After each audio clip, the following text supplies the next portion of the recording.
Have you ever looked into starting yoga and just felt completely overwhelmed by all the different styles? Ashtanga, Hatha, Vinyasa, what does it all mean? Well, if that's you, you're in exactly the right place. We're going to cut through all that confusion and help you find which path to balance might just be the perfect one for you. I mean, let's be real. Does life ever feel like you're just juggling a million things at once? Like you're on a treadmill that just won't stop? That feeling of searching for just a moment of real peace, that's pretty universal in the world we live in today. We're all looking for a little more balance. And here's the really great news. Yoga offers not just one path, but a whole bunch of them to find that harmony.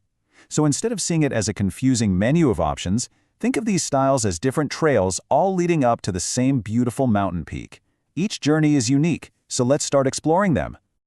All right, our tour of yoga styles officially begins now. We're going to dive into 4 very distinct approaches, from really high-energy flows to quiet, deep, meditative holds, all to help you figure out which practice really speaks to your body and your mind. First up is a style that's all about energy and movement. Seriously, if you've always thought of yoga as just slow, gentle stretching, well, Ashtanga Vinyasa is here to completely change your mind. So the heart of Ashtanga is something called Vinyasa, and that's just the connection between your breath and your movement. It's a specific set of postures that you flow through, one after the other, creating this powerful internal heat that's said to purify the body and really sharpen your focus. It's like a moving meditation, super continuous, flowing, and really powerful. So who's this for? Well, if you're craving a practice that's physically demanding, something that feels like a real workout but also doubles as that moving meditation, this is it. It's fantastic for building incredible strength, and yeah, it takes a lot of discipline, but the mental focus you get out of it is a huge, huge payoff.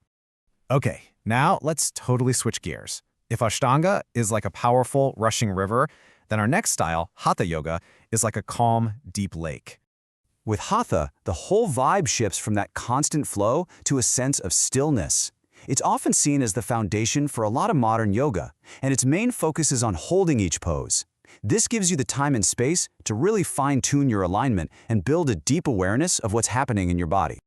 You can think of Hatha as your go-to for building a really solid foundation. It's much less about speed and way more about finding that mindful stability within each and every posture.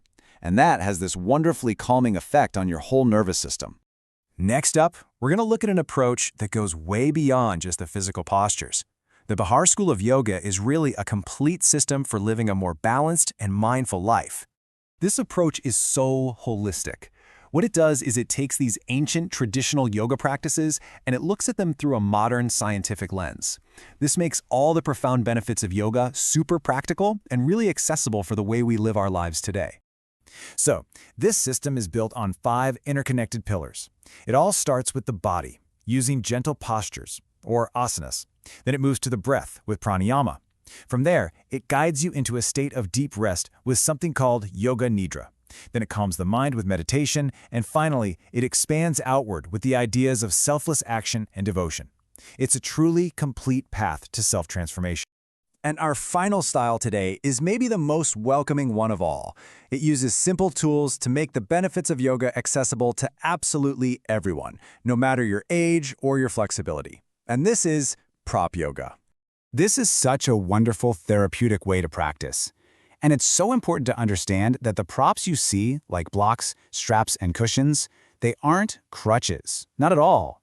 They are intelligent tools that help you find the right alignment, support your body, and allow you to safely deepen your practice, whatever your current level of flexibility or strength is.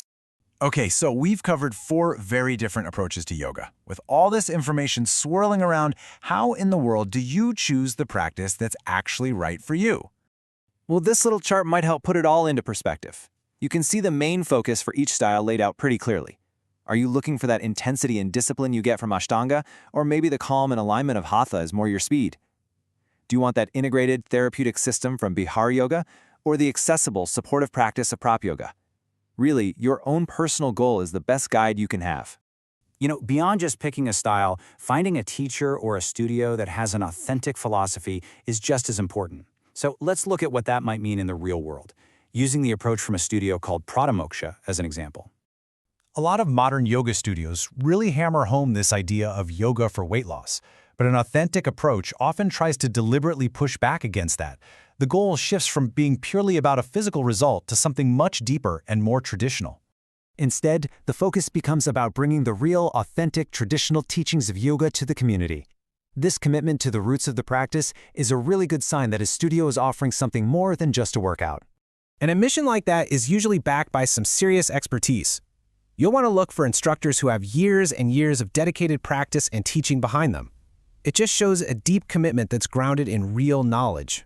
This whole philosophy can be boiled down to a pretty powerful idea: transform to transcend.